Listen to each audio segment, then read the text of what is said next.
Всем привет! Вы на канале Diva Bags, и это канал о вязании крючком. Дорогие рукодельницы, в первую очередь я хотела бы поблагодарить вас за интерес, проявленный к теме укрепления вязаного донышка. Под последним видео с мастер-классом на серую сумочку узором косы вы задавали свои вопросы, вы писали мне в Инстаграм. Мне очень приятна от вас такая обратная связь.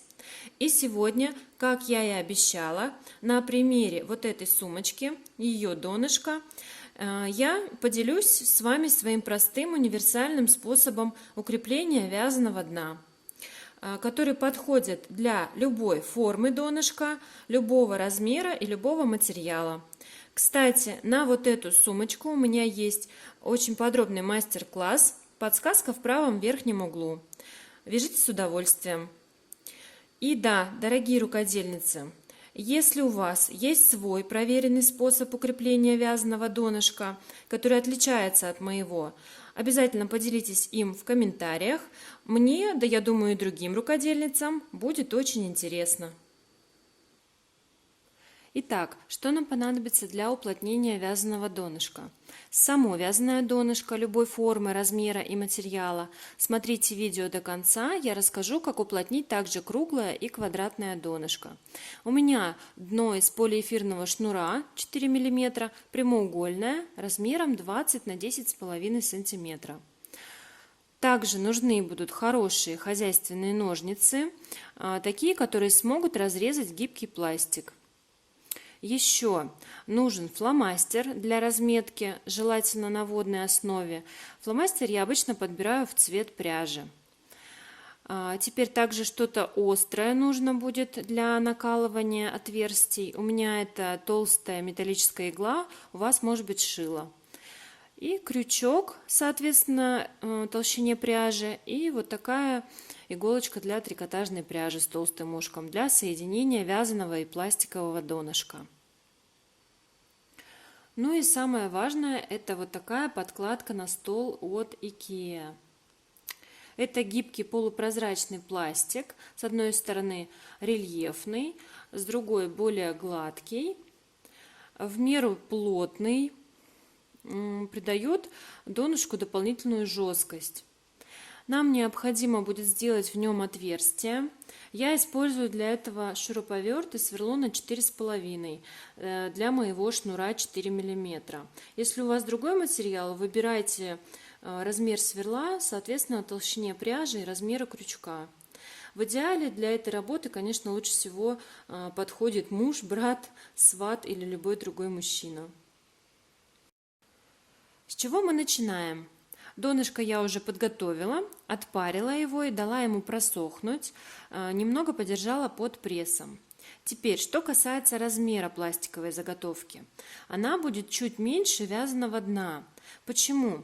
Потому что мы обычно переходим от вязания дна к стенкам вот таким образом. Мы подхватываем заднюю перемычку, вот эту. Поэтому ширина пластикового донышка должна быть не больше вот этого расстояния. Теперь готовим пластиковую заготовку. У меня уже есть небольшой кусочек пластиковой подкладки, вот такой. Я беру вязаное донышко и накладываю его сверху пластика. И обвожу по контуру фломастером, только будьте аккуратны, чтобы не испачкать вязание.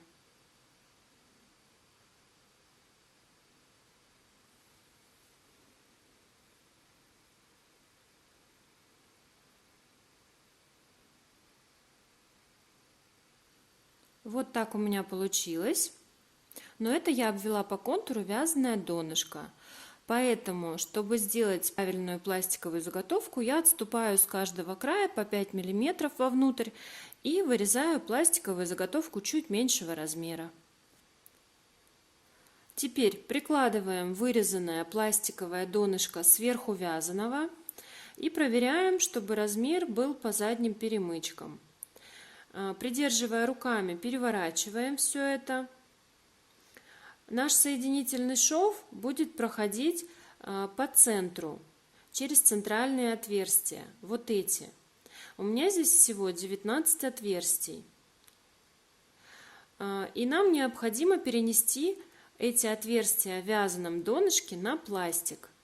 Я беру иголочку и накалываю, вводя иглу в центр каждого отверстия из 19 отверстий, чтобы иголочка оставляла след на пластике.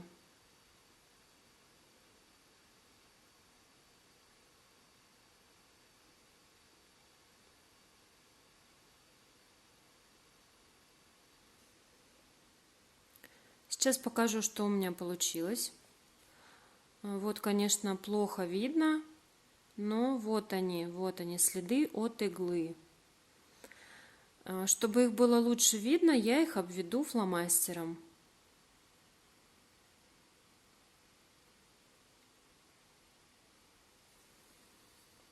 Отмечаю так все точки. Их должно быть по количеству центральных отверстий в вязаном дне. Вот здесь 19, так же как здесь 19. И затем просверливаю отверстие шуруповертом. Вот такое донышко у меня получилось. По количеству отверстий совпадает вот с этим количеством отверстий. Теперь я буду соединять вязаную и пластиковую части. Я буду делать это хвостиком. Вот он, хвостик, рядом с рабочей нитью. И мне необходимо его вывести вот сюда, в первое центральное отверстие. Вывожу, прокладываю его внутри вязания. Если вы вязали донышко и при этом не соединяли ряды хвостиком, а применяли какой-то другой способ, просто возьмите новую нить для соединения деталей.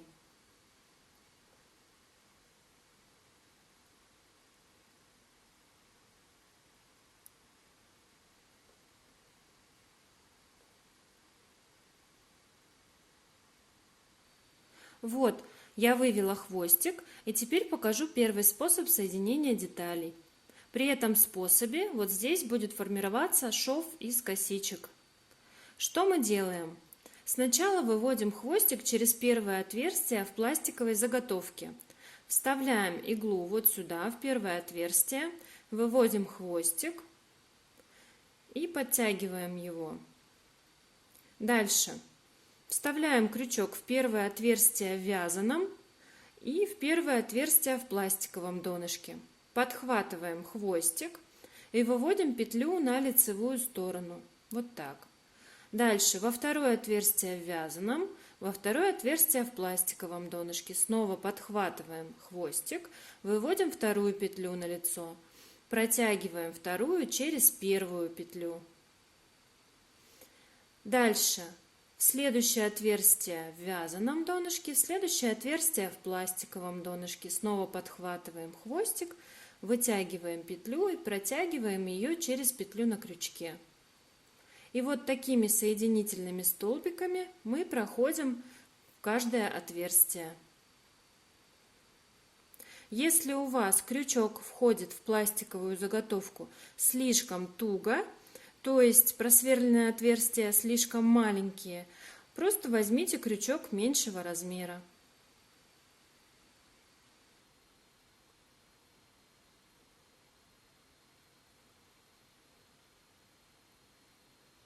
Вот такой шов из косичек на лицевой стороне получается. На изнанке просто аккуратные стежки. Теперь покажу второй способ соединения деталей.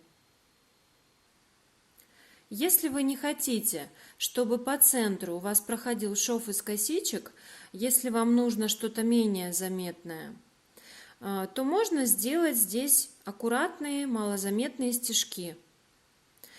Мы точно так же выводим хвостик из первого отверстия пластикового донышка с помощью иглы. И теперь еще проще проходим все отверстия швом вперед иголку. То есть вставляем иголку во второе отверстие в пластиковом, во второе отверстие в вязаном донышке, выводим нить. Теперь в третье отверстие в вязаном донышке, в третье отверстие в пластиковом. В четвертое отверстие в пластиковом, четвертое отверстие в вязаном донышке. И вот таким образом проходим все отверстия в эту сторону.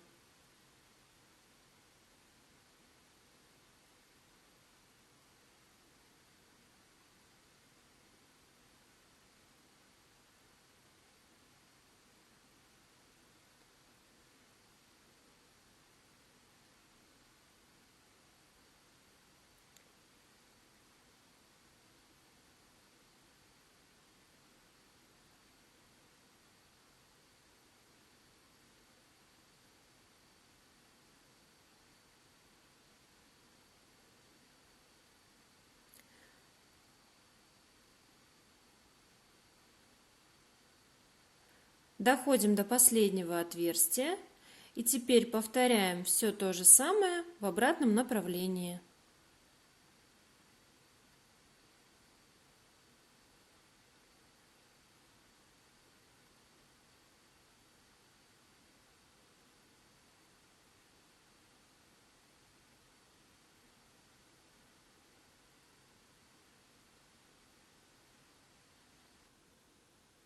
Так доходим до последнего отверстия.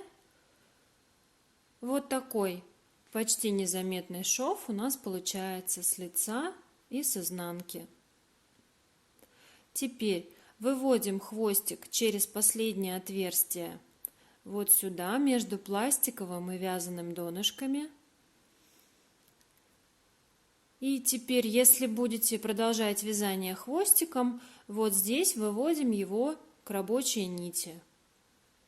Если же вязание продолжите по спирали и хвостик вам больше не нужен, просто вот здесь проложите его и спрячьте. Что делать, если донышко круглое или квадратное? Ведь в таком случае в центре всего лишь одно отверстие. На примере вот этого акрилового донышка покажу, как быть. Мы точно так же вырезаем основу из пластика, но уже по размеру вязаного донышка, не меньше. И сверлим в ней отверстие по краю, по количеству столбиков последнего ряда. Затем выводим хвостик в любое отверстие в пластиковом донышке, вот так.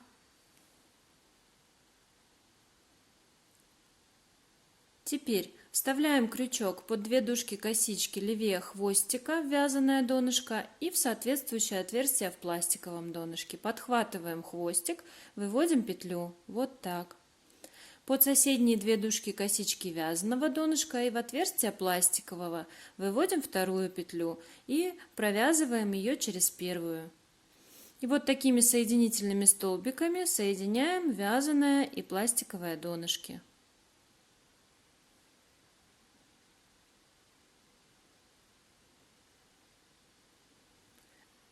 Вот такой шов из косичек получается. Вот косички последнего ряда, а вот соединительный шов.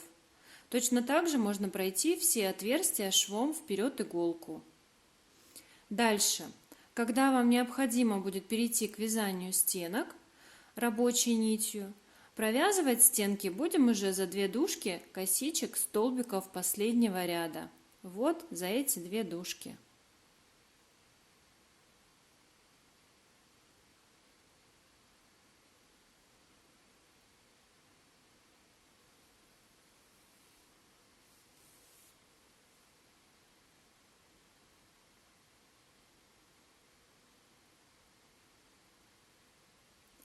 Получается, что вот этот шов соединительный с декоративными косичками, а вот это уже первый ряд стенок. Вот так выглядит укрепленное донышко в готовой сумке. Если видео было для вас полезным, буду рада видеть ваши пальчики вверх. Больше полезностей вы найдете вот в этом плейлисте. Подсказка в правом верхнем углу. Всем спасибо за внимание и до новых встреч!